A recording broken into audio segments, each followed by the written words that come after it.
Selamat pagi Bapak Ibu yang dikasihi Tuhan. Ya biarlah melalui nyanyian pujian yang kita sampaikan di hadapan Tuhan, itu memberikan kelegaan, kekuatan kepada kita. Mari berkasih Tuhan, sebelum kita mendengarkan firman Tuhan, saya mengajak kita berdoa terlebih dahulu. Ya Bapa, kami mengucap syukur di pagi yang indah ini kami boleh memuji, memuliakan nama Tuhan. Kami boleh merasakan firman Tuhan, boleh bekerja melalui puji-pujian yang kami naikkan di hadapan Tuhan. Biarlah itu boleh menguatkan kami. Kami tidak tahu hari esok, tetapi yang kami tahu bahwa Tuhanlah yang memelihara kami. Kami nggak tahu apakah hari esok makmur, susah, lapar, kenyang, sukacita, duka cita, kami tidak tahu Tuhan. Tetapi kami meyakini bahwa Tuhan ada bersama-sama dengan kami. Kami tahu Tuhan akan memelihara kami untuk melewati segala masa di dalam hidup kami. Dan pada kesempatan pagi hari ini Tuhan, kami mau dengar firman Tuhan. Kami mohon Tuhan pimpin hati kami, pikiran perasaan kami, sehingga kami boleh betul-betul mengarahkan diri kepada perkataan-perkataan Tuhan.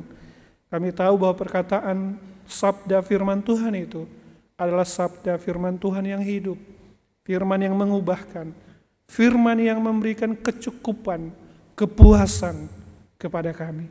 Untuk itu pimpin hati kami Tuhan, supaya Roh Kudus memimpin kami, dan kami dikenyangkan oleh kebenaran firman Tuhan. Berdoa juga Tuhan buat hamba-Mu yang penuh dengan keterbatasan ini. Engkau layakkan, Engkau mampukan sehingga dapat menyampaikan isi hati-Mu secara terang benderang kepada kami. Berbicaralah Tuhan, berkata-katalah, sebab kami siap mendengarkan Engkau. Di dalam nama Yesus Kristus Putra-Mu kami berdoa dan mengucap syukur. Amin. Bapak Ibu yang dikasihi Tuhan, perenungan kita pada kesempatan pagi hari ini saya beri tema kepuasan di dalam Kristus, yang terambil dari Filipi 4 ayat 11 sampai dengan ayatnya yang ke-13. Slide. Filipi 4 ayat 11 sampai ayatnya yang ke-13. Ini adalah ucapan terima kasih Paulus kepada jemaat yang ada di Filipi karena mereka memberikan dukungan bantuan kepada Paulus yang berada di penjara Roma pada saat itu. Epaphroditus membawa bantuan ke sana. Mari kita membacanya secara bersama-sama. Filipi 4 ayat 11 sampai dengan ayat 13. 3, 2, 1. Kukatakan ini bukan karena aku kekurangan, sebab aku telah belajar mencukupkan diri dalam segala keadaan. Aku tahu apa itu kekurangan dan aku tahu apa itu kelimpahan. Dalam segala hal dan dalam segala perkara tidak ada sesuatu yang merupakan rahasia bagiku, baik dalam hal kenyang maupun dalam hal kelaparan, baik dalam hal kelimpahan maupun dalam hal kekurangan. Segala perkara dapat kutanggung di dalam Dia yang memberikan kekuatan kepadaku. Ya, sedemikian jauh kebenaran firman Tuhan, yang berbahagia ialah kita yang membaca, merenungkan, dan melakukan firman Tuhan dalam kehidupan kita hari demi hari. Bapak kasih Tuhan, suatu hari ada seseorang begitu ya, dia buka Instagram atau buka media sosial. Nah kemudian dia melihat ada iklan yang muncul. Dan yang muncul itu adalah iklan laptop. Dengan spesifikasi yang sangat bagus, yang terbaru, yang canggih. Nah seketika itu juga dia merasa laptop yang sebenarnya dia baru beli 6 bulan. Dia merasa, wah ini laptop saya jadi kelihatan lebih usang. Karena ada laptop baru yang baru keluar. Ada kemudian perasaan tidak puas. Perasaan kayaknya gak cukup laptop yang saya gunakan ini. Padahal sebenarnya laptopnya masih berfungsi dengan baik, masih mencukupi untuk memenuhi pekerjaannya. Tapi mengapa? Tapi nggak tahu kenapa gitu ya. Ia tiba-tiba merasa tidak cukup dan merasa tidak puas. Dan dia berkata dalam hatinya, saya ingin beli laptop yang baru. Next. Bapak kasih Tuhan, hal ini membuat saya berpikir, seringkali Bapak kasih Tuhan, kita begitu mudah merasa tidak puas dan cukup di dalam hidup ini. Seringkali kita ada satu dorongan di dalam diri kita menginginkan sesuatu yang lebih lagi. Bahkan sebenarnya ketika kita memiliki, yang kita miliki itu sudah sebenarnya cukup. Ada perasaan dan kemudian kita kehilangan rasa syukur di dalam kehidupan kita. Saya yakin Bapak kasih Tuhan, kita mungkin mengalami perasaan yang sama seperti dialami oleh orang tersebut. Mungkin bukan soal laptop. Mungkin itu tentang motor, jam terbaru, mungkin tentang mobil, mungkin tentang HP, handphone, mungkin tentang jam yang bagus. Ketika kita melihat sepertinya orang memakai motor, jam, mobil yang bagus, kalah punya kita, kita merasa ada yang kurang nih di dalam hidup saya. Atau mungkin rumah, kita mungkin berkunjung ke rumah seseorang dan rumahnya, wow ini besar sekali. Kita kemudian merasa rumah kita tiba-tiba menjadi sempit.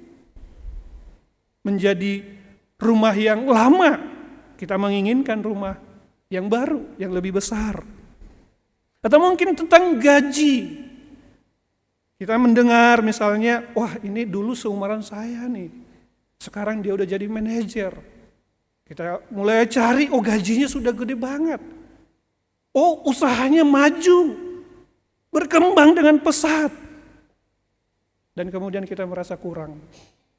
Kita merasa tidak puas dengan kehidupan kita. Bahkan mungkin itu bisa juga terjadi di dalam pelayanan. Kita merasa kurang ketika kita membandingkan diri kita dengan orang lain. Bapak kasih Tuhan, sesungguhnya hari ini kita hidup di era ketidakpuasan. Kita hidup di tengah perasaan tidak cukup. Dan perasaan tidak cukup, perasaan tidak puas, itu sering kali menjadi sesuatu yang normal, Bapak kasih Tuhan. Karena kita setiap hari, kita dibombardir dengan iklan-iklan yang membuat standar hidup itu terus naik, sedangkan kita mengejar dari bawah. Bahkan mungkin pasar hari ini berusaha menciptakan berbagai keinginan-keinginan yang baru, yang tak ada habisnya. Dan hasilnya apa Bapak kasih Tuhan? Hasilnya kita terus-menerus mengejar sesuatu itu dan tidak pernah mencapai kata cukup dan kata puas. Kita mungkin sesekali mencapai sesuatu, tetapi sebentar saja. Kemudian ada keinginan-keinginan lain, ada kemauan-kemauan lain yang lebih banyak. Dan rasanya seringkali ketika kita saat mencapai satu, kemudian muncul banyak keinginan-keinginan dan membuat kita semakin lama, semakin merasa tidak cukup, merasa tidak puas dengan kehidupan kita. Tapi kasih Tuhan, firman Tuhan hari ini mau mengajarkan kita bagaimana seharusnya kita memiliki rasa puas, rasa cukup di dalam kehidupan kita. Sehingga hidup kita menjadi hidup yang berkelimpahan dengan sukacita. Sehingga hidup kita menjadi berkelimpahan dengan rasa syukur. Karena apa? Ada rasa puas, ada rasa cukup di dalam diri kita. Nah, yang pertama, bagi Tuhan, puas atau rasa cukup diri sesungguhnya adalah hasil proses belajar yang terus menerus. Next slide. Next slide. Puas atau cukup diri adalah proses belajar yang terus menerus. Nah, kasih Tuhan, Paulus mengatakan demikian. Kukatakan ini bukanlah karena aku kekurangan, sebab aku telah belajar mencukupkan diri di dalam segala keadaan. Tapi kasih Tuhan, pada bagian ini Paulus mengatakan, ini sebenarnya bagian dari surat ketika dia menerima bantuan dan dukungan daripada jemaat. Dia mengapresiasi, dia mengucapkan terima kasih. Tetapi terima kasihnya itu bukan karena rasa kurang di dalam dirinya. Tetapi dia katakan kata di sana mencukupkan diri. Next slide. Next. Ya. Nah, kata mencukupkan diri di sana itu terdiri dalam bahasa aslinya itu autarkes gitu ya. Kata autonya itu kata auto dan arkes. Auto adalah diri, arkes itu adalah cukup atau puas. Nah, Bapak kasih Tuhan, kalau kita lihat di dalam bahasa aslinya, maka kata mencukupkan diri di sana adalah kondisi batin yang stabil, kondisi batin yang damai. Bukan karena kebergantungan kepada sesuatu yang eksternal, sesuatu yang di luar diri, tetapi kebergantungan kepada apa yang ada di dalam diri, yaitu kebergantungan total kepada Kristus. Jadi masalah kepuasan diri itu bukanlah masalah yang lain, bukan masalah yang lain, tetapi masalah kepuasan diri adalah masalah hati, masalah batin. Bukan masalah materi, seberapa banyak kita punya dan tidak punya. Bukan masalah eksternal, tetapi masalah internal yang ada di dalam diri kita, kalau kita lihat dari definisi ini. Dan kalau kita lihat, kasih Tuhan, kepuasan dan kecukupan diri itu bukan sesuatu yang natural sebenarnya. Bukan sesuatu yang alami. Nah mungkin kemudian kita bertanya, naturalnya apa? Natur kita, kealamian itu apa? Natur kita sesungguhnya yang tadi saya sebutkan, kita tidak pernah merasa cukup dan puas di dalam hidup ini. Sejak awal, ketika manusia jatuh di dalam dosa, sesudah manusia jatuh dalam dosa, manusia itu gak pernah merasa cukup dan puas. Bukankah ketika kita melihat Adam dan Hawa jatuh di Taman Eden, mereka tidak puas dengan posisinya mereka? Apa yang mereka inginkan? Mereka ingin sama seperti Allah. Nah itu terus menerus terjadi. Sampai sekarang, Bapak Yesus Tuhan. Dalam kondisi kelimpahan, orang bisa juga terjadi gak puas. Dan ini menjadi sangat paradoks begitu ya. Semakin banyak kita miliki, semakin besar juga kecenderungan kita untuk menginginkan lebih lagi. Dan seringkali kasih Tuhan, lebih mudah bagi kita untuk mengeluh apa yang belum kita miliki, apa yang belum ada di tangan kita, daripada kita mensyukuri apa yang ada di genggaman kita. Kita seringkali sulit untuk mengucap syukur terhadap apa yang sudah kita punya. Karena apa? Kita terlalu fokus kepada apa yang belum kita punya. Kalau kita jujur, kita seringkali mengatasi perasaan-perasaan seperti itu, bukan? Kita seringkali lebih memikirkan, apa nih yang belum saya punya? Kemudian karena kita belum punya, kita gelisah, kita mengeluh, kita mengerang. Apalagi kalau misalnya orang lain memiliki itu, tetangga lain memiliki itu, dan kita belum punya. Dan pada akhirnya, kita kehilangan ucapan syukur kita di hadapan Tuhan. Nah hal yang menarik bagi kasih Tuhan, kelimpahan, kekayaan, perut kenyang seperti yang disampaikan Paulus, alih-alih memberikan kepuasan justru seringkali menciptakan kebutuhan-kebutuhan yang baru. Ketika keinginan yang satu terpenuhi, seringkali keinginan yang lain. Seorang hamba Tuhan mengatakan begini, seringkali banyak orang ingin berada di puncak daripada kepemilikan. Dan nanti dia akan merasa puas ketika berada di puncak kepemilikan itu. Tetapi seringkali orang yang sampai di puncak kepemilikan itu berkata, tidak ada apa-apa di sana. Tidak ada kepuasan. Seringkali ketika semakin mendekati puncak daripada kepemilikan, seringkali juga puncak kekecewaannya semakin besar, bukan? Kita mungkin tahu misalnya Michael Jackson. Dia siapa? Dia adalah orang yang terkenal luar biasa. Kekayaannya melimpah. Tetapi hidupnya dipenuhi dengan apa? Obat-obatan, depresi, kecemasan. Enggak ada. Kita yang di bottom, yang di bawah, ingin sampai ke puncak dan kita merasakan bahwa kita ingin kepuasan yang ada di puncak itu. Tapi orang yang ada di puncak itu ternyata merasakan tidak ada di sana. Nah, di sisi lain, bagi kasih Tuhan, kondisi kekurangan, miskin, melarat, kita tidak hanya merasa tidak cukup di dalam hidup ini ketika kita berada di dalam kondisi itu, tetapi ada juga godaan yang lain yang semakin besar, yang sama kuat, yaitu kita bisa merasa bahwa Tuhan itu gak peduli dengan kita. Kita mungkin membandingkan diri dengan orang lain. Kita mungkin bertanya-tanya, mengapa orang lain diberkati lebih banyak daripada saya? Keluhan dan kepahitan menjadi berakar di dalam hati. Nah, kasih Tuhan, lalu apa yang perlu kita lakukan? Paulus mengatakan kita perlu belajar mencukupkan diri. Kalau kita membaca di dalam bahasa aslinya, kata belajar di sana ada 2 kali sebenarnya.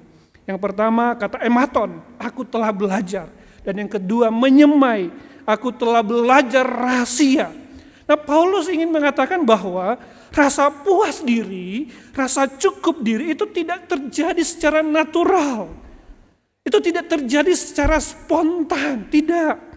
Tetapi itu adalah terjadi melalui proses belajar yang terus-menerus di dalam kehidupan kita. Next slide. Rasa puas diri tidak terjadi secara natural, tetapi terjadi secara proses belajar yang terus-menerus. Dan itulah yang terjadi dengan kehidupan Paulus, bukan, Bapak kasih Tuhan? Ia berusaha supaya kondisi batinnya, kondisi jiwanya, kondisi hatinya tidak dipengaruhi oleh bagian eksternal. Kalau Paulus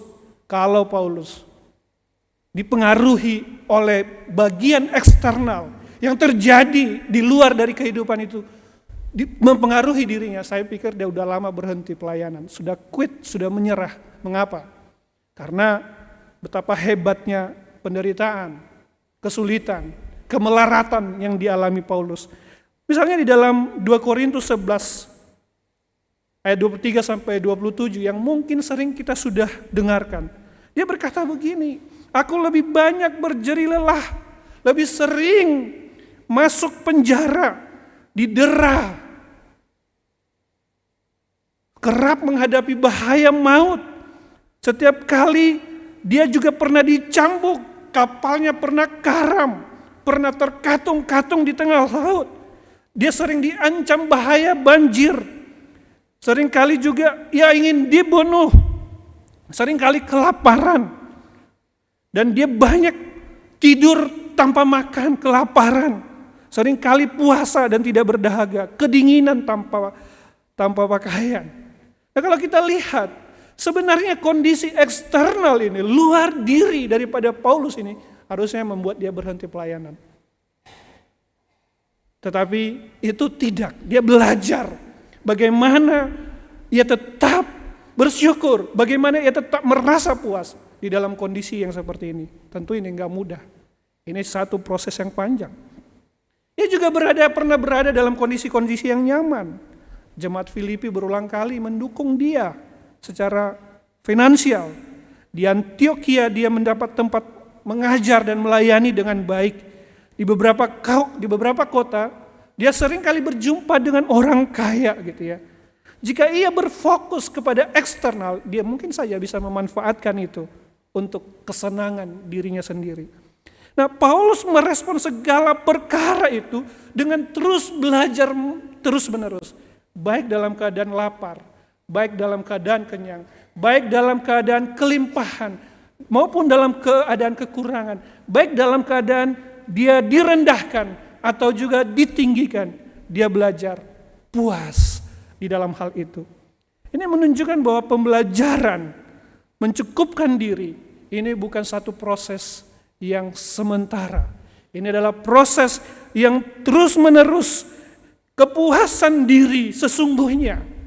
Proses belajar dari sekarang sampai akhir kehidupan kita. Saya pikir bahwa kasih Tuhan kita juga akan mengalami kondisi yang sama, bukan? Kadang-kadang kita berada di kondisi yang kurang, lebih, kenyang, lapar, ditinggikan, direndahkan. Tetapi gunakan semua proses itu untuk belajar. Puas, cukup di dalam Tuhan.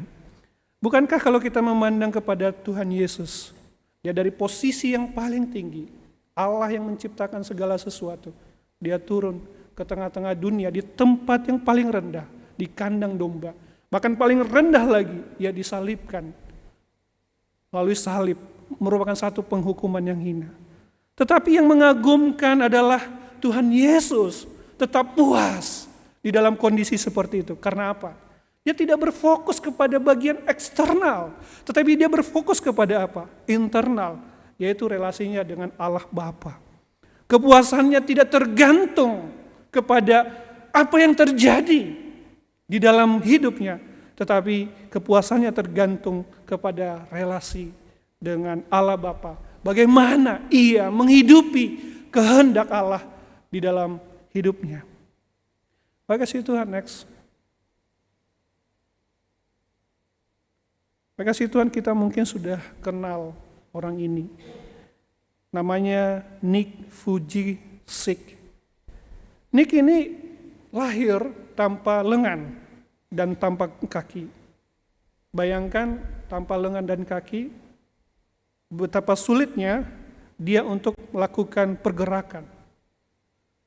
Di masa kecilnya, Nick sangat menderita. Dia tidak bisa melakukan aktivitas seperti anak-anak yang lain. Di sekolah, kadang-kadang dia mengalami bully. Di usia remaja atau usia mendekati remaja, sekitar 10 tahun, dia merasa hidup ini tidak adil. Di usia 10 tahun, dia bahkan kemudian mencoba untuk mengakhiri hidupnya. Apa gunanya saya hidup dengan kekurangan? Nggak ada kelebihan sama sekali. Dia bertanya-tanya, mengapa aku tidak punya ini dan tidak punya tangan dan tidak punya kaki? Bahkan dia selalu membanding-bandingkan dirinya dengan orang lain. Dia merasa hidupnya kurang dan tidak pernah cukup. Jelas, jika dibandingkan dengan orang lain, dia kurang dan tidak cukup. Suatu hari, kasih Tuhan, kemudian ibunya menunjukkan ada orang yang sama. Dan ketika dia menyadari bahwa, oh ternyata dia bukan satu-satunya. Ada orang lain juga. Itu sedikit memberikan kelegaan. Tapi suatu hari kemudian dia membaca di dalam firman Tuhan tentang Yohanes 9 gitu ya. Di mana ada orang buta sejak lahir. Orang buta itu lahir bukan karena hukuman, bukan.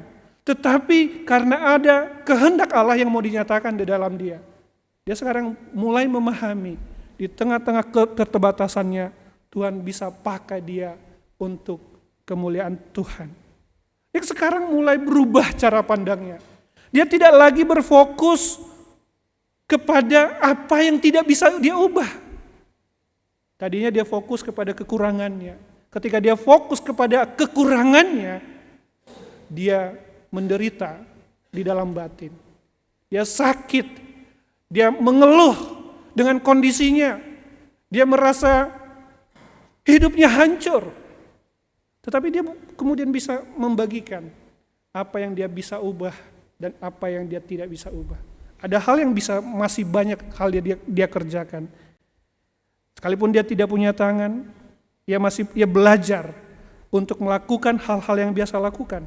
Ia belajar berenang, ia belajar bermain golf, ia belajar menggunakan ini dan itu, ia belajar mengetik bahkan dengan kakinya, bahkan ia belajar surfing, ia belajar banyak hal, cara berpikir, berbicara di depan banyak orang, dia belajar. Dan kemudian dia belajar mensyukuri apa yang dia miliki, bukan apa yang dia tidak miliki. Dia melihat tujuan di tengah-tengah keterbatasannya. Dan pada titik itu, Dia mengalami perubahan-perubahan. Dia tidak berfokus kepada apa yang dia tidak punya. Dia berfokus kepada apa yang dia punya dan kemudian mengembangkannya. Dan hasilnya bagi kasih Tuhan, Nick ini menjadi seorang pembicara internasional. Dia telah berbicara di lebih 60 negara. Dia mempengaruhi jutaan orang melalui kesaksiannya, bahkan mempengaruhi kita hari ini. Dia menikah dan punya anak. Dia menemukan sukacita dan kepuasan di dalam Kristus. Nah, Bapak kasih Tuhan, jikalau Nick bisa puas di dalam Tuhan, bukankah kita juga seharusnya puas di dalam Tuhan? Jikalau Nick bisa merasa cukup di tengah-tengah keterbatasan yang ada, bukankah kita juga seharusnya merasa cukup di dalam hidup ini? Kita mungkin berpikir bahwa kasih Tuhan, kalau saya sudah punya rumah yang lebih besar, saya pasti akan puas dan merasa cukup. Atau mungkin kadang kita berpikir, kalau gaji saya naik, saya tidak akan mengeluh lagi. Kalau toko saya menghasilkan cuan yang lebih banyak, 2 kali, 3 kali lipat dari ini, saya baru merasa puas.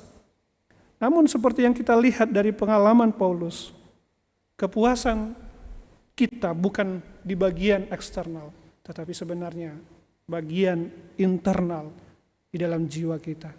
Saya percaya kasih Tuhan, ketika misalnya toko kita cuan sekali, kemudian bulan berikutnya cuan 2 kali. Paling itu beberapa hari, kita menginginkan cuan 3 kali lipat lagi. Sesudah cuan 3 kali lipat, kita menginginkan lebih lagi. Tidak akan berhenti. Perasaan puas itu mungkin hanya sebentar saja. Untuk itu, kasih Tuhan, kepuasan sesungguhnya ada di dalam batin kita, bukan bagian eksternal di dalam jiwa kita. Kita perlu pelajari. Untuk kita, apa yang bisa kita lakukan, kasih Tuhan? Kita perlu, next slide. Yang pertama, kita perlu menganalisa, merenungkan pikiran kita sendiri. Kadang-kadang yang muncul itu dalam pikiran, kapan perasaan gak puas itu muncul? Apa yang memicunya? Mungkin ketika kita membuka media sosial, mungkin ketika kita melihat orang lain, teman lain, punya mobil baru, gadget baru, motor baru, rumah yang baru. Atau mungkin ketika kita mendengar rekan misalnya mendapatkan promosi dengan gaji yang lebih tinggi. Mungkin itu memicu kita kehilangan rasa syukur dan ucapan cukup di dalam Tuhan. Kita analisa itu, kita belajar. Jangan letakkan kepuasan dan kecukupan diri kita kepada orang-orang yang ada di sekitar kita atau luar diri kita. Kita mungkin juga perlu memikirkan apa yang bisa kita lakukan. Kita luangkan waktu 5 menit misalnya ketika kita bangun pagi. Kita berusaha berdoa, mengucap syukur. Kita mikirkan apa yang sudah Tuhan berikan.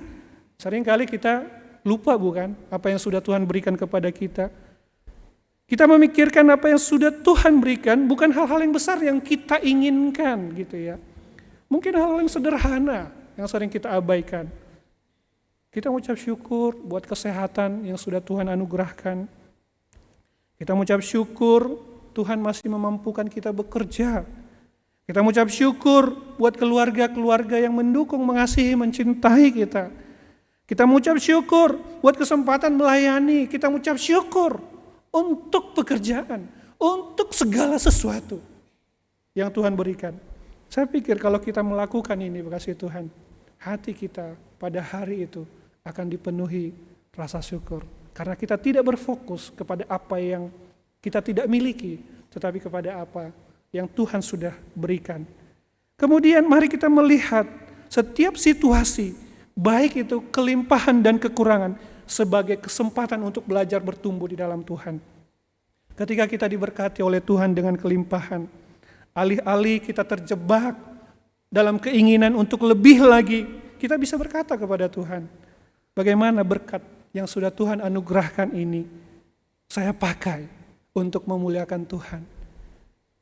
Atau ketika kita menghadapi kekurangan, Alih-alih kita tenggelam di dalam keluhan, kepahitan, kita mungkin bisa bertanya kepada Tuhan, apa ya yang Tuhan ingin ajarkan kepada saya melalui situasi yang seperti ini. Bapak kasih Tuhan, proses belajar mencukupkan diri, berpuas diri, mungkin tidak mudah. Itu tidak terjadi di dalam sekejap, tetapi itu adalah satu proses yang panjang dari saat ini sampai kedatangannya yang kedua kali. Ini proses yang kita mulai langkah demi langkah. Dan pada akhirnya, semakin sering kita lakukan, kita akan menemukan hidup kita dipuaskan oleh Tuhan. Hal yang kedua, berkasih Tuhan, bagaimana kita menemukan kepuasan dalam Tuhan. Yang kedua adalah, next slide. Kita menemukan kepuasan di dalam persekutuan dalam Kristus. Nah, kasih Tuhan, berpuas diri itu atau mencukupkan diri itu tuh gak gampang. Ketika kita miskin, ketika kita berkekurangan, ketika kita kelaparan, apakah gampang kita berkata saya puas, saya cukup? Gak gampang, Bapak Ibu. Begitu juga ketika kita berkelimpahan, kaya, berkecukupan, seringkali kita juga tidak puas. Kita bisa berkata, ingin lagi. Dan kadang kita bisa jatuh ke dalam dosa kesombongan, keangkuhan. Lebih jauh lagi, lebih sulit lagi adalah ketika hidup kita seperti roller coaster. Tadinya kaya banget gitu ya, kemudian jatuh miskin. Apa yang terjadi dalam kondisi seperti ini? Jiwa kita, batin kita bisa goncang, Bapak Ibu. Hidup kita bisa tertekan. Kita bisa frustrasi ketika hidup kita seperti roller coaster. Dari atas jatuh ke bawah. Begitu juga dengan sebaliknya. Dari bawah naik ke atas. Kita bisa kehilangan kestabilan diri. Kita bisa kehilangan diri. Kita bisa lupa diri. Kita bisa sombong. Atau mungkin beberapa kejadian begitu ya. Ada yang mendapatkan lotre dan kemudian kaya. Setelah diselidiki 5 tahun kemudian, hidupnya kemudian jatuh melarat. Karena apa? Ternyata dia tidak mampu mengelola kekayaannya dengan baik. Tapi kasih Tuhan, berpuas diri dan mencukupkan diri itu bukan sesuatu yang gampang. Nah, untuk itulah Paulus kemudian berkata, ketika kita berusaha menggantungkan kecukupan diri kepada diri kita sendiri, sebenarnya kita nggak akan sanggup. Dan kalau kita lihat sebenarnya ini di dalam apa yang disampaikan Paulus ini seperti stoikisme gitu ya. Tetapi jauh lebih dalam dari apa yang disampaikan para filsafat stoik pada saat itu. Paulus mengatakan, segala perkara dapat kutanggung di dalam Dia yang memberikan kekuatan kepadaku. Nah, dalam bahasa aslinya tanggung itu artinya Paulus memiliki kekuatan, tetapi kekuatan itu bukan dari dalam dirinya. Kekuatan itu baik di dalam segala perkara di sana maksudnya apa? Baik dalam kecukupan, kekurangan, kelaparan, kekenyangan, ditinggikan, direndahkan, miskin atau kaya. Segala kondisi ini gak gampang bagi Paulus. Tetapi dia katakan, di dalam Dia. Next slide. Nah, frasa di dalam Dia ini artinya apa? Menunjukkan relasi yang intim dengan Kristus yang berkelanjutan. Jadi Paulus menanggung, diberikan kemampuan, diberikan kekuatan, baik hidupnya roller coaster begitu. Itu ketika dia berada di dalam Tuhan. Relasi yang ia bangun terus-menerus. Bahkan kalau kita membaca di dalam bahasa aslinya, kita akan menemukan sense di sana bahwa, atau nuansa, bahwa Kristus itu memberikan kekuatan yang terus-menerus kepada Paulus, menguatkan dia untuk menghadapi setiap kondisi. Setiap kali Paulus menghadapi tantangan, Kristus hadir di sana. Setiap kali Paulus berada dalam kesulitan, Kristus hadir di sana. Dalam kondisi kelimpahan dan ada kuasa, Paulus menghadapi mungkin godaan secara halus. Dan Kristus memberikan kekuatan kepadanya untuk menghadapinya. Misalnya dalam Korintus 12 ayat 1 sampai 10, di mana Paulus pernah menceritakan pengalaman spiritualnya begitu ya. Dia diangkat ke tingkat surga yang ketiga. Dia sebenarnya bisa tergoda untuk menyombongkan diri kepada jemaat-jemaat yang ada di Korintus. Tetapi Paulus tidak menjadi sombong karena ia diberikan duri dalam daging. Nah, dalam kelemahan itulah kemudian Kristus memberikan kekuatan melalui pernyataan ini. Cukuplah kasih karuniaku bagimu, sebab dalam kelemahanlah kuasaku menjadi sempurna. Ketika Paulus memiliki dukungan finansial yang baik, Kristus juga memberikan kekuatan kepadanya supaya dia tidak terfokus kepada finansial, kepada uang, tetapi ia tetap fokus kepada pelayanan. Dalam kondisi kekurangan, kita juga melihat bagaimana Tuhan menolong dia. Nah, kalau kita lihat Bapak kasih Tuhan, kekuatan yang Tuhan anugerahkan kepada Paulus itu datang dalam berbagai bentuk. Kekuatan tidak selalu datang dalam kondisi yang sama. Terkadang kekuatan yang dialami oleh Paulus itu berupa hikmat untuk menghadapi situasi yang sulit. Misalnya ketika dia menghadapi kesulitan di Efesus, Tuhan memberikan hikmat kepadanya untuk mengatasi situasi itu. Di lain waktu, next slide, kekuatan itu muncul di dalam ketabahan untuk menghadapi penderitaan. Dan kadang juga kekuatan itu muncul secara supranatural ketika apa? Ketika dia mendapatkan sukacita, mendapatkan surat dari jemaat-jemaat yang memperhatikan dia. Dan kasih Tuhan, persekutuan dengan Kristus itu membuat Paulus bisa bersukacita. Kekuatan daripada Kristus itu menolong dia untuk stay stabil. Baik itu dalam keadaan tinggi maupun rendah, kaya, miskin, kesusahan, kelimpahan, ditinggikan, direndahkan, dia tetap stabil. Karena apa? Ada Kristus yang terus-menerus memberikan kekuatan kepadanya di dalam menghadapi berbagai kondisi yang ada. Nah, sebenarnya mungkin kita bertanya-tanya, mengapa sih segala perkara bisa ditanggung dan mengapa Paulus begitu puas di dalam hidupnya? Sebenarnya karena ada perubahan paradigma di dalam kepala Paulus. Kita ingat kasih Tuhan, Paulus itu juga pernah ketika dia menjadi bernama Saulus, dia pernah berpikiran bahwa kepuasan itu ada di bagian eksternal dirinya. Dia pernah juga terjebak di dalam menganggap segala bagian eksternal itu sebagai sesuatu yang berharga, sebagai sesuatu yang membuat kepuasan. Misalnya status sosial dia sebagai orang Farisi, pendidikannya di bawah kepemimpinan Gamaliel, dan kemudian juga suku Benyamin, dan seorang yang taat kepada hukum Taurat pada saat itu. Dulu dia pernah menganggap itu sebagai sesuatu yang memberikan kebahagiaan, sebagai sesuatu yang memberikan keberhargaan, kepuasan. Dulu dia pernah menganggap bahwa segala materi, segala status sosial itu bisa membuat dia puas.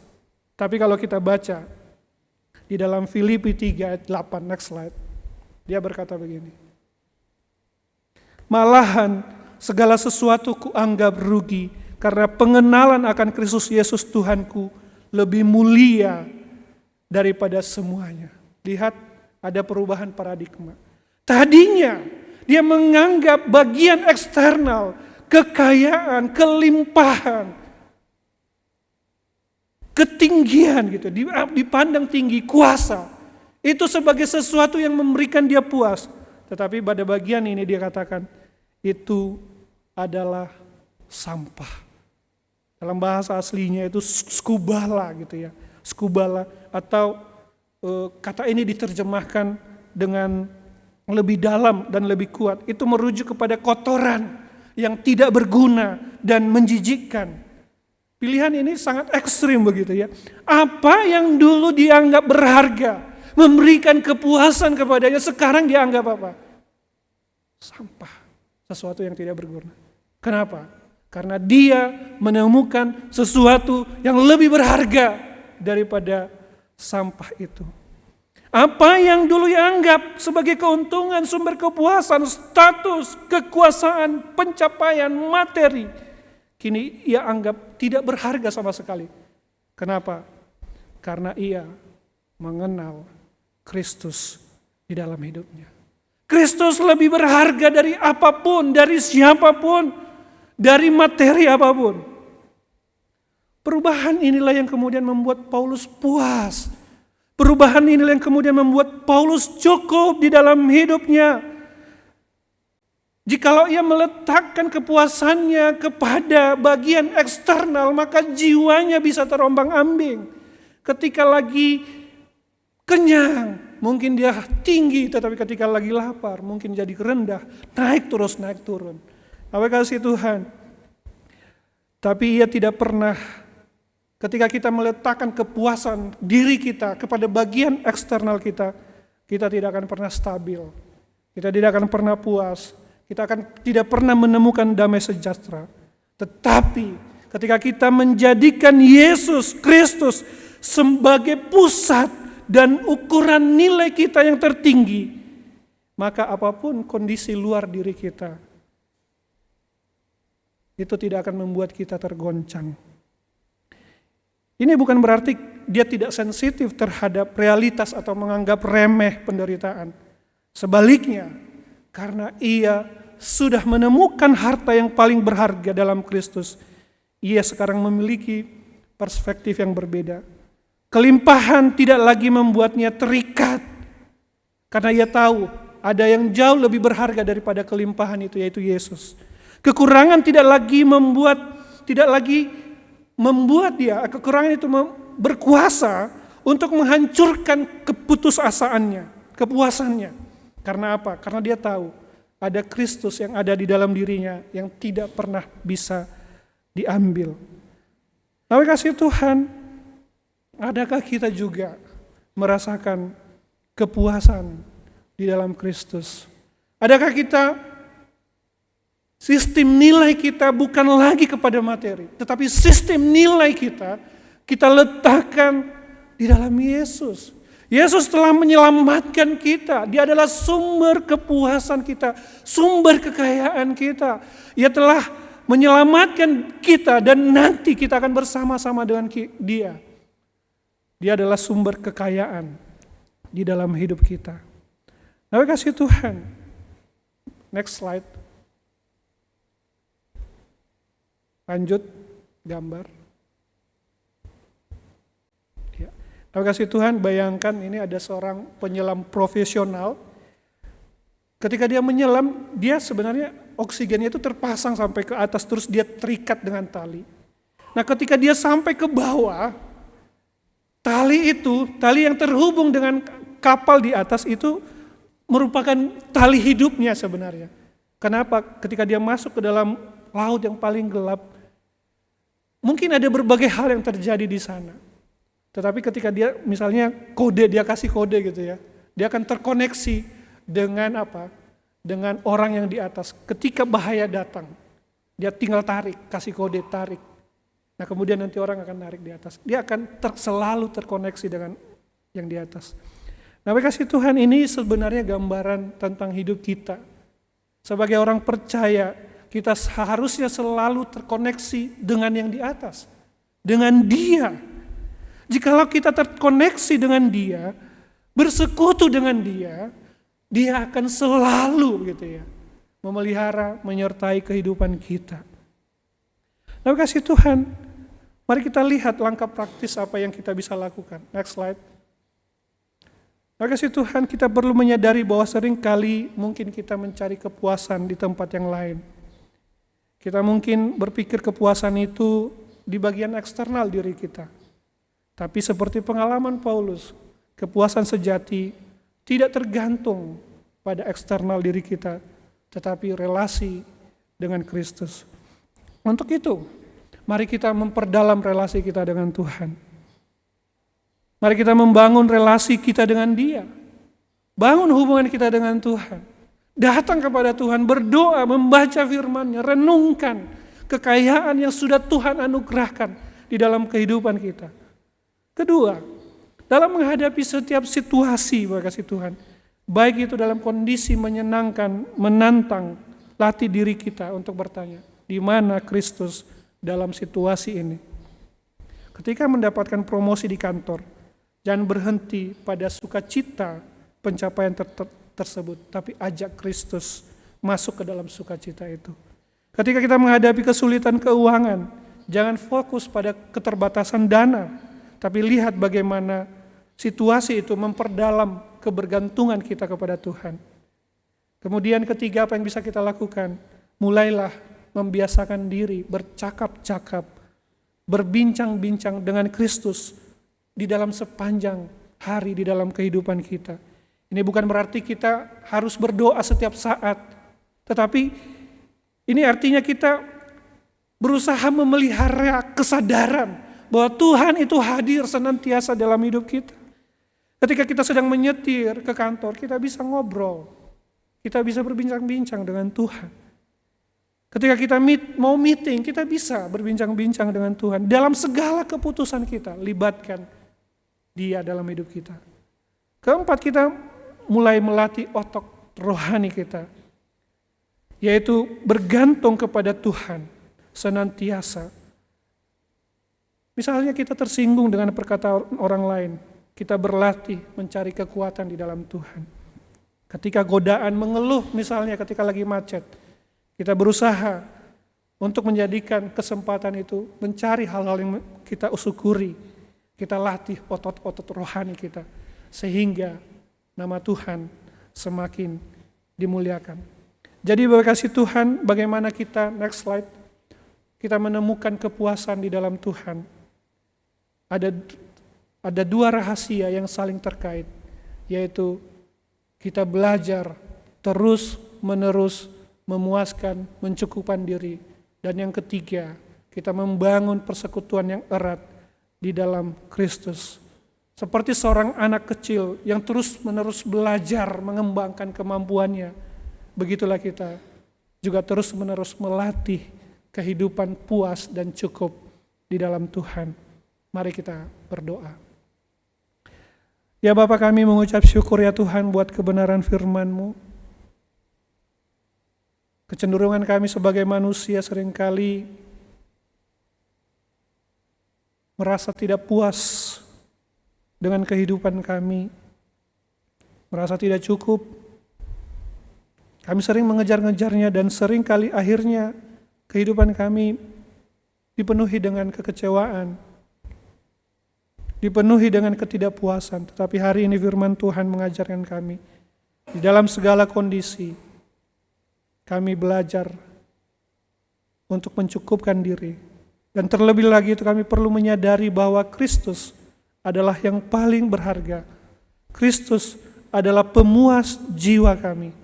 Sehingga sekalipun kondisi eksternal luar diri kami naik turun, tetapi ketika Kristus yang kaya itu ada dalam hati kami, maka kami tetap akan stabil, tetap merasa cukup puas karena Engkau bersama dengan kami. Ini doa kami ya Tuhan, di dalam nama Yesus kami berdoa. Amin.